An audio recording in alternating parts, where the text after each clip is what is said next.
Tous les soirs à 20h05, après l'hommage aux soignants, c'est un concert de casseroles qui résonne à Belgrade. Il dénonce la dérive dictatoriale du président serbe Aleksandar Vučić.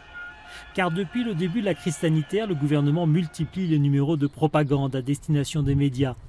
Tout en poursuivant son chemin vers l'Europe, la Serbie s'affiche avec la Russie et la Chine. Hier, la vice-premier ministre Zorana Mihajlović visitait en grande pompe les locaux de l'entreprise chinoise CSRC qui construit la ligne de train à grande vitesse entre Budapest et Belgrade.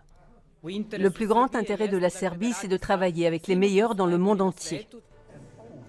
Et en pleine ville, on affiche l'amitié éternelle entre la Serbie et la Chine. Le président est dans la surenchère. Cette crise nous a ralentis, mais on sera encore plus fort. Et j'ose même dire qu'on va se retrouver parmi les 3 meilleurs pays en Europe quand il s'agit du taux de croissance économique. Et on se battra même pour être les premiers. Le leader serbe s'éloigne à grands pas des valeurs européennes, provoquant l'ire des militants des droits de l'homme comme Sonja Biserko. Mais elle espère que cette fois, les dirigeants de l'UE réagiront plus fermement. Je pense que maintenant les Européens en ont assez, surtout pendant cette pandémie, quand ils ont vu à quel point la Chine et la Russie étaient glorifiées alors que l'Union européenne était moquée et présentée comme défaillante. Et depuis, ils critiquent ouvertement Vučić et la Serbie. Il faut reconnaître que la population serbe a toujours été divisée sur cette question. Le sujet est très sensible dans un pays épuisé par des années de crise. Est-ce qu'il faut aller dans l'Union européenne? Jamais de la vie, qu'est-ce que vous racontez? C'est l'Europe qui va disparaître, ce n'est pas clair pour vous?